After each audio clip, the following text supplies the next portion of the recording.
کوئی نہیں، یہ معاملہ درست ہے۔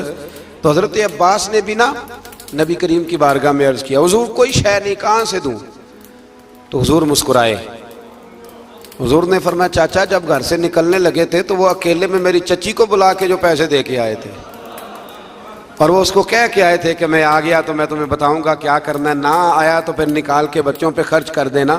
یہ سن کر حضرت عباس پہ راشا ہوا طاری، یہ سن کر حضرت حفیظ جلندری کہتے ہیں یہ سن کر حضرت عباس پہ راشا ہوا طاری کہ پیغمبر تو رکھتا ہے دلوں کی بھی خبرداری۔ خیال آیا مسلمان نیک و بد پہچان جاتے ہیں اور محمد آدمی کے دل کی باتیں جان جاتے ہیں، محمد آدمی کے دل کی باتیں جان جاتے ہیں۔ اور کوئی غیب تم سے نہا ہو بھلا جب خدا ہی نہ چھپا رہا، تم پر کروڑوں درود و سلام جب خدا ہی نہ چھپا رہا۔ کتنی عجیب بات ہے، یہاں بھی لوگ ترازو لے کے بیٹھے ہیں۔ اقبال سے کسی نے کہا کہ دو علماء کی بحث ہے، کہتا ہے حضور کو غیب نہیں، دوسرا کہتا ہے آؤ چلیں۔ تو اقبال کہنے لگے مجھے شرم نہ آئے گی میں وہاں چلا جاؤں جہاں لوگ میرے نبی کا علم تولنے کے لیے ترازو لے کے بیٹھے ہیں، حضور کا علم تول رہے ہو؟ اقبال کہنے لگے میرے نبی کے تو غلاموں کا علم نہیں تولا جا سکتا، تم حضور کے علم کی بات کرتے ہو۔ یہ تھوڑا سوچ سمجھ کے بات کرنی چاہیے، اور نص قطعی ہے قرآن پاک کی۔ ایک دن سجا لیا تھا میرے نبی پاک نے ممبر، فرمایا پوچھ لو پھر جو پوچھنا ہے پوچھو۔ تو حضرت عمر جیسے لوگ اٹھ کے کھڑے ہو گئے، کہا یا رسول اللہ ہم اللہ کے رب ہونے پہ راضی ہیں، آپ کے رسول ہونے پہ راضی ہیں، اسلام کے دین ہونے پہ حضور ہم بڑے راضی ہیں، ہم بڑے راضی ہیں۔ اس لیے یہ تو ایسا مسئلہ ہے کہ اس مسئلے کو دیکھ دیکھ کے لوگ مسلمان ہوئے۔ تو حضرت عباس کو جب حضور نے ساری بات بتائی نا تو حضرت عباس کہنے لگے فدیہ مرضی کا لے لینا پر پہلے مجھے کلمہ پڑھاؤ۔ کہا کیوں؟ فرمایا مجھے سمجھ آ گئی ہے، وہ بات میرے اور میری بیوی کے علاوہ کسی کو پتہ ہی نہیں، اگر آپ کو پتہ چلی ہے تو یقیناً آپ کو کوئی بتانے والا ہے، تو وہ جو آپ کو بتانے والا ہے نا وہی رب العالمین ہے۔ تو حضور کا تو غیب دیکھ کے دنیا کلمہ پڑھ جاتی تھی۔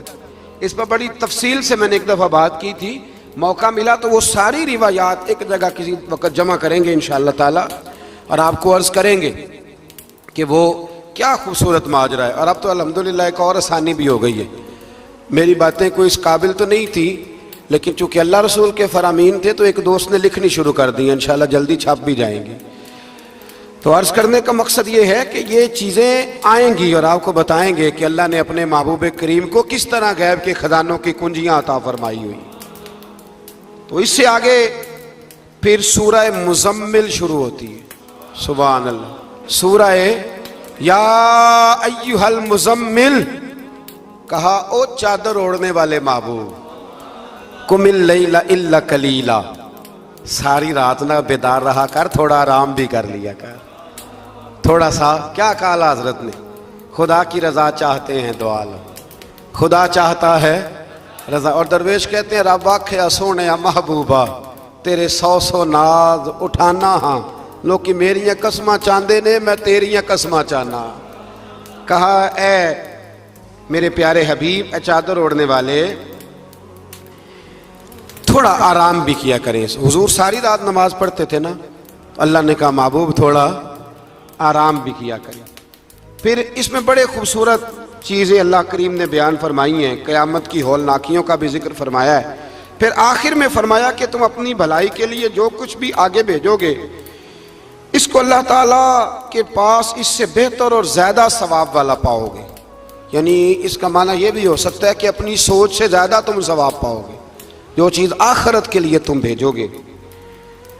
اور اللہ سے مغفرت طلب کرتے رہو، بے شک اللہ بہت مغفرت فرمانے والا اور بے حد رحم کرنے والا ہے۔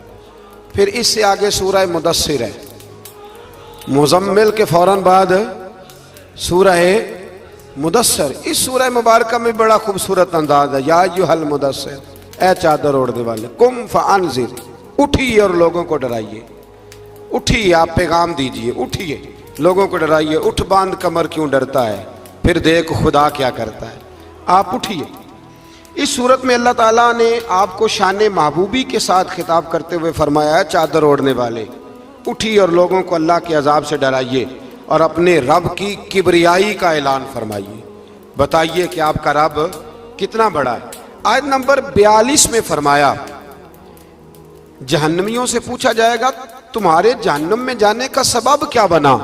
یہ سورہ مدثر کی آیت نمبر 42 چلو بتا لیا آخری نے. آیت نمبر 42 جہنمیوں سے پوچھا جائے گا جہنم میں آئے ہو تو سبب کیا بنا.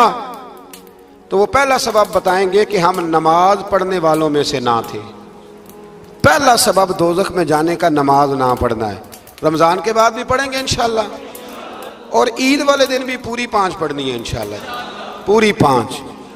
یہ نئے کپڑے لوگوں کو بعد میں دکھانا, پہلے سویرے پہن کے نا رب کی بارگاہ میں جاؤ.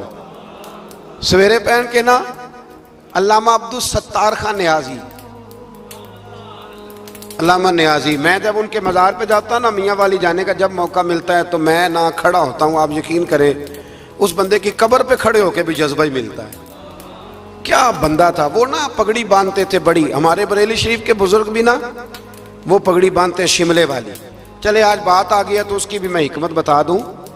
وہاں نا سکھ بھی پگڑی باندھتے, تو کپڑا بھی اکثر ایک جیسا ہی ان کے لیے آتا, تو مسلمان بھی خرید لیتے تھے. تو وہ سکھ جو ہوتا ہے نا وہ شملہ نہیں نکالتا, تو اس سے فرق کرنے کے لیے وہاں کے مشائخ نے نا شملہ نکالنا شروع کیا.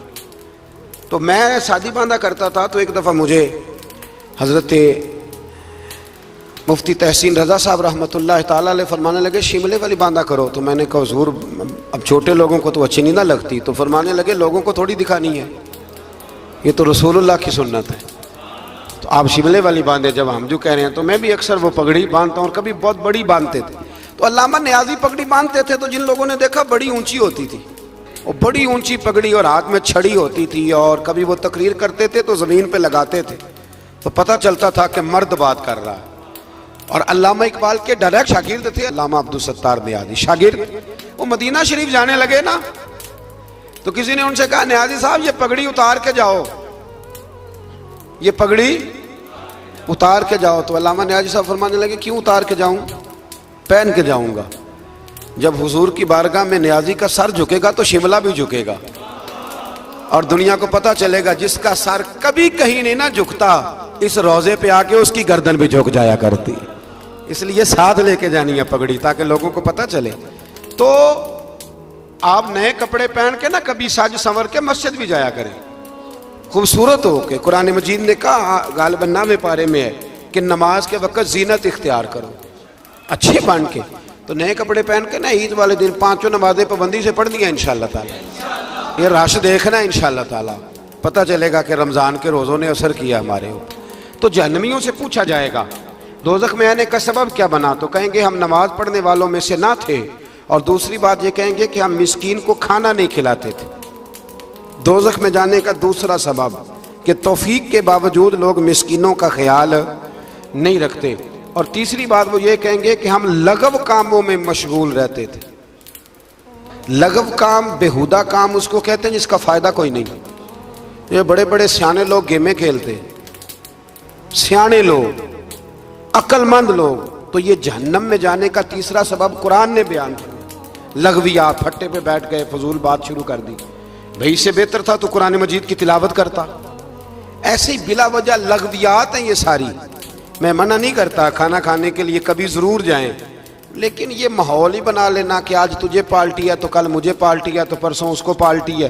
تو یہ شغل میلہ ہر وقت کا, مسلمان کے پاس تو اتنا وقت ہی نہیں. ایک دوست مجھے کہنے لگے کہ میں آج کل بڑا بور ہو رہا ہوں. تو میں نے کہا تو اصل میں فارغ ہے, ورنہ ہمارے پاس تو ٹائم ہی کوئی نہیں بور ہونے کا. بندہ مطلب کو فرصت ملے تو بور ہو نا, پتہ نہیں کہاں سے لوگ ٹائم نکال لیتے, اب بور بھی ہو لیتے. تو آپ لغویات سے بچے. لغو کام کرنا جہنم میں جانے کا تیسرا سبب ہے. یہ قرآن مجید نے اس سورہ مبارکہ کی آیت نمبر 42 میں ارشاد فرمایا. اور چوتھے نمبر پر کہیں گے ہم قیامت کے دن کو جھٹلاتے تھے کہ موت ہمارے سر پہ آ گئی. یہ 4 کام ہیں جو جہنم میں جانے کا سبب بنیں گے. نماز نہ پڑھنا پہلا کام, مسکین کو کھانا نہ کھلانا, اور تیسرا لغو اور فضول کاموں میں مشغول رہنا, بالکل کسی کوئی فائدہ ہی نہیں وہ کام کرتے رہنا, بالکل بے معنی بے مقصد کام کرنا. اور چوتھے نمبر پہ کہیں گے کہ ہم قیامت کے دن کو, آج بھی کچھ لوگ کہہ دیتے ہیں کہ مریں گے تو دیکھی جائے گی,